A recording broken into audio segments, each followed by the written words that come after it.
AP రాజధాని అమరావతిలో ప్రధాని మోదీ పర్యటించబోతున్నారు. అమరావతి నిర్మాణాల పునఃప్రారంభోత్సవానికి ప్రధాని హాజరు కానున్నారు. దీనికి సంబంధించి ఆయన పర్యటన షెడ్యూల్ ఖరారైంది.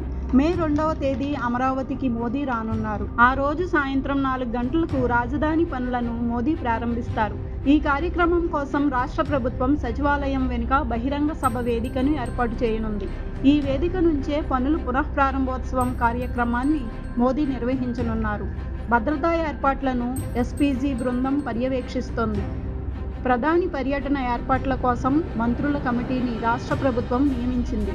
ఈ కార్యక్రమానికి ఉమ్మడి కృష్ణా, గుంటూరు, పశ్చిమ గోదావరి, ప్రకాశం జిల్లాల ప్రజలు హాజరయ్యేలా కార్యాచరణ రూపొందించారు. 5 లక్షల మంది హాజరవుతారని అంచనా వేస్తున్నారు. సుదీర్ఘకాలంలో పెండింగ్లో ఉన్న షెడ్యూల్ కులాల వర్గీకరణకు సంబంధించిన ముసాయిదా ఆర్డినెన్స్కు మంత్రిమండలి ఆమోదం తెలపడంతో ఇవాళ ఏపీ ప్రభుత్వం ఎస్సీ వర్గీకరణ ఆర్డినెన్స్ జారీ చేసింది. గవర్నర్ జస్టిస్ అబ్దుల్ నజీర్ ఆమోదం తర్వాత ఇందుకు సంబంధించిన గెజిటెడ్ న్యాయశాఖ జారీ చేసింది. ఈ మేరకు న్యాయశాఖ కార్యదర్శి ప్రతిభాదేవి ఉత్తర్వులు ఇచ్చారు. ముసాయిదా ఆర్డినెన్స్ ప్రకారం 59 ఉపకులాలను 3 గ్రూపులుగా విభజించినట్లు మంత్రి డోలా బాలవీరాంజనేయ స్వామి తెలిపారు. గ్రూప్ 1లోని 12 ఉపకులాలకు 1%, గ్రూప్ 2లోని 18 ఉపకులాలకు 6.5%, గ్రూప్ 3లోని 29 ఉపకులాలకు 7.5% రిజర్వేషన్లు వర్తింపజేయనున్నట్లు ఆయన వివరించారు. విద్యా ఉద్యోగాల్లో రిజర్వేషన్ ఫలాలు అన్ని ఉపకులాలకు సమానంగా అందేలా 200 పాయింట్ల రోస్టర్ విధానాన్ని అమలు చేయనున్నట్లు మంత్రి పేర్కొన్నారు. హైదరాబాద్ మెట్రో ఛార్జీలు త్వరలో పెరగనున్నాయి. కరోనా కాలం నుంచి కొనసాగుతున్న నష్టాలను భర్తీ చేసుకోవడానికి హైదరాబాద్ మెట్రో అధికారులు ఛార్జీలు పెంచాలని నిర్ణయించినట్లు తెలుస్తోంది. గత ఆర్థిక సంవత్సరం ముగిసే నాటికి 6,500 కోట్ల నష్టాల్లో ఉన్నట్లు మెట్రో రైల్ నిర్మాణ సంస్థ అయిన L&T ప్రకటించింది.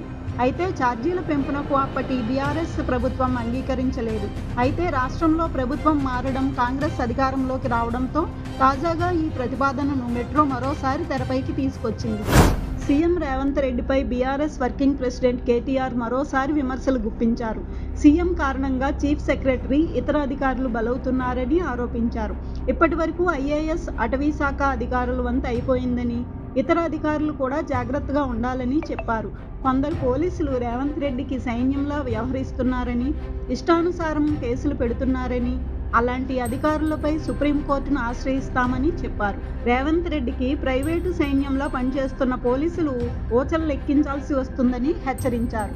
రాజధాని అమరావతిలో కీలకమైన సచివాలయ టవర్ల నిర్మాణానికి సిఆర్డీఏ టెండర్లను ఆహ్వానించింది. సచివాలయం కోసం 4 టవర్లు, హెచ్ఓడీల కార్యాలయాల కోసం 1 టవరు నిర్మాణానికి సిఆర్డీఓ టెండర్లను పిలిచింది. మొత్తం 5 టవర్ల నిర్మాణానికి 4,668 కోట్ల వ్యయంతో చేపట్టాలని రాష్ట్ర ప్రభుత్వం నిర్ణయించింది. మే 1న సచివాలయం, హెచ్ఓడీ టవర్లకు సంబంధించి సాంకేతిక బిడ్లను సిఆర్డీఏ తెరవనుంది. హెచ్ఓడీలకు సంబంధించి 45 అంతస్తులతో 1 టవరు, మిగతా 4 టవర్లు 40 అంతస్తులతో నిర్మాణం జరగనుంది.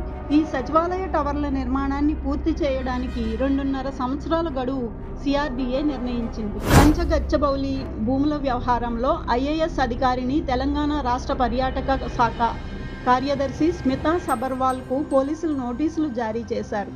కంచగచ్చబౌలి ప్రాంతంలోని 400 ఎకరాల అటవీ విధ్వంసానికి సంబంధించిన ఆర్టిఫిషియల్ ఇంటెలిజెన్స్ చిత్రాన్ని ఆమె పంచుకున్నారని చెబుతూ పోలీసులు ఆ నోటీసులు అందించారు. మార్చి 31వ తేదీన హాయ్ హైదరాబాద్ అనే ఎక్స్ ఖాతాలో పోస్ట్ చేసిన చిత్రాన్ని స్మితా సబర్వాన్ రీట్వీట్ చేశారు.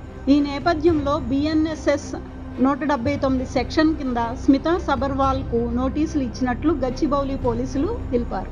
తమిళనాడు రాజకీయ నాయకుడు విజయ్పై ఉత్తరప్రదేశ్ బరేలీలోని సున్నీ ముస్లిం బోర్డు ఫత్వా జారీ చేసింది. విజయ్ గత చర్యలు ఇస్లాం వ్యతిరేకిగా చూపిస్తున్నాయని ఫత్వాలో పేర్కొన్నారు. ఇఫ్తార్ విందుకు మద్యం తాగే వారిని, జోదగాళ్లను ఆహ్వానించడం నేరమే కాకుండా పాపమని పేర్కొన్న బోర్డు ఇలాంటి వ్యక్తులను నమ్మవద్దని, మతపరమైన కార్యకలాపాలకు అటువంటి వారిని ఆహ్వానించవద్దని తమిళనాడు ముస్లింలను కోరింది. సినిమాల ద్వారా రాజకీయాల్లోకి వచ్చేందుకు విజయ్ ముస్లిం సెంటిమెంట్ను ఉపయోగించుకుంటున్నాడని మౌలానా రజ్వీ అన్నారు. విజయ్ చరిత్ర చూస్తే ఆయన ముస్లిం వ్యతిరేకి అన్న విషయం అర్థమవుతుందని పేర్కొన్నారు. ముస్లింలు విజయ్కు దూరంగా ఉండాలని, ఆయన కార్యక్రమాలకు హాజరు కావద్దని, మతపరమైన కార్యక్రమాలకు ఆయనను ఆహ్వానించవద్దని రజ్వీ కోరారు. ప్రేమ వివాహాలపై అలహాబాద్ హైకోర్టు కీలక వ్యాఖ్యలు చేసింది. తల్లిదండ్రులకు ఇష్టం లేకుండా పెళ్లి చేసుకున్న జంట కేవలం ఆ ఒక్క కారణాన్ని చూపించి రక్షణ కోరలేరని స్పష్టం చేసింది. వారి జీవితానికి, స్వేచ్ఛకు నిజంగానే ముప్పు ఉంటే తప్ప వారికి భద్రత కల్పించలేమని తేల్చి చెప్పింది.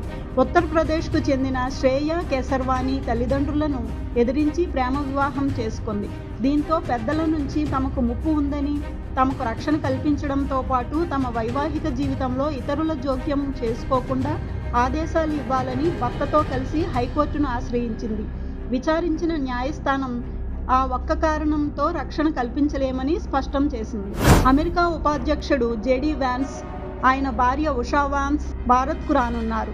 జేడీ వాన్స్ దంపతులు వచ్చే వారం భారతదేశానికి సందర్శించనున్నట్టు అమెరికా ఉపాధ్యక్ష కార్యాలయం ఓ ప్రకటన విడుదల చేసింది. ఈ నెల 18 నుంచి 24 వరకు ఈ పర్యటన కొనసాగనుంది. ఇటలీ, భారత్ పర్యటనల్లో భాగంగా ఆయా దేశాల నేతలతో వాణిజ్య, భౌగోళిక అంశాలపై జేడీ వాన్స్ చర్చలు జరుపుతారని అమెరికా ఉపాధ్యక్ష కార్యాలయం వెల్లడించింది. భారత్ పర్యటనలో భాగంగా వాన్స్ కుటుంబం ఢిల్లీ, జైపూర్, ఆగ్రాలను సందర్శించనుంది. ఆయా చారిత్రక ప్రదేశాల్లో నిర్వహించే కార్యక్రమాల్లో పాల్గొననుంది. అదేవిధంగా ప్రధాని మోదీతో కూడా జేడీ వాన్స్ భేటీ కానున్నారు.